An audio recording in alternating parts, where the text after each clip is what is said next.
in a warlike tone. The statement marks an escalation following a post by a Chinese diplomat in Japan threatening to cut off the head of Japan's prime minister. Last week, Japanese Prime Minister Takaichi made remarks on Taiwan security while answering questions in parliament. She suggests that if China attacks Taiwan, Japan will respond with military actions. Later, when asked by a lawmaker whether she would retract her remarks, she refused. A Chinese diplomat has sparked outrage after posting on X threatening to cut off the head of Japan's prime minister. Tokyo lodged a strong protest demanding Beijing take action to ease tensions. On Wednesday, Taiwan's foreign minister slammed it as classic wolf warrior diplomacy, saying the envoy was stoking anti-Japan hatred among the Chinese people. A day later, China's foreign ministry appeared to confirm the tone of the Taiwanese diplomat, warning that if Japan dares to intervene militarily in the Taiwan Strait, it would be considered an act of aggression, and China would strike back head-on. Meanwhile, Chinese state media launched personal attacks on Japan's leader using phrases like troublemaker, spouting nonsense, and brain damage. Anti-Japanese rhetoric is once again surging online. On Thursday, G7 foreign ministers released a joint statement emphasizing the importance of peace and stability across the Taiwan Strait and opposing any attempt to change the status quo by force. Taiwanese President Lai Ching-te said this shows a global consensus on defending peace in the region. FBI Director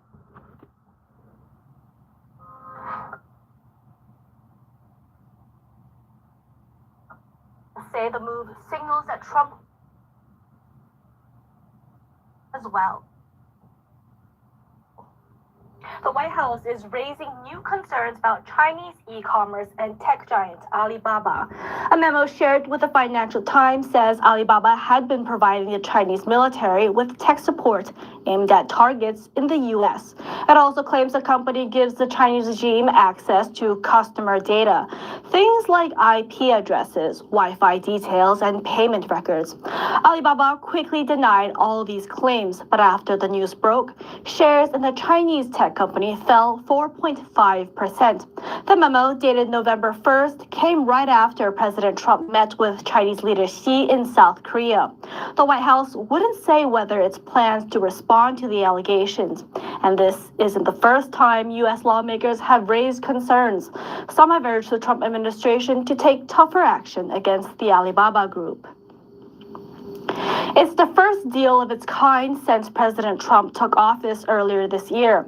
The U.S. is approving a potential $330 million sale of fighter jet and aircraft parts to Taiwan, drawing gratitude from Taipei and sharp criticism from Beijing. According to the Pentagon, on Thursday, the arms sale includes F-16 fighter jets and C-130 transport aircraft.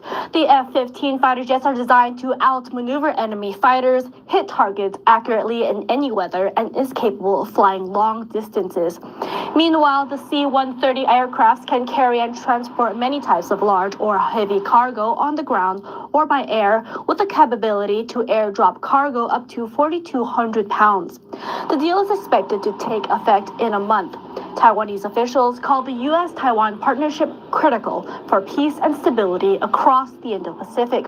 They added that the equipment would help Taiwan counter China's gray zone activities, which are frequent military flights and naval moves that stop short of conflict.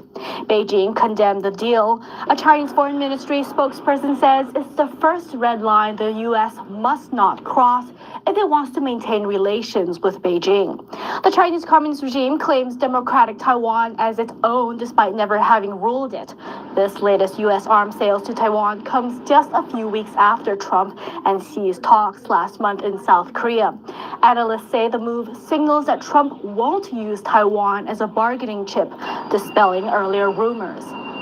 Japan's chief cabinet secretary on Friday reiterated his country's position on Taiwan remained unchanged. Peace and security in the Taiwan Strait is vital for Japan's security, but also for the stability of the international community.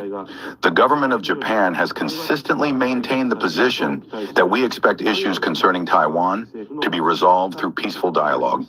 Japan says it has consistently maintained its position that the issue should be resolved through peaceful dialogue. The spat between Beijing and Tokyo was sparked by Japanese leader Shinai Takaichi.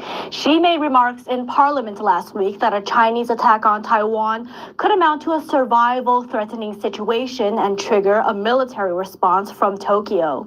The U.S. and South Korea have unveiled a framework of a sweeping new trade agreement. Using Spotify in your business? Stop. Spotify isn't.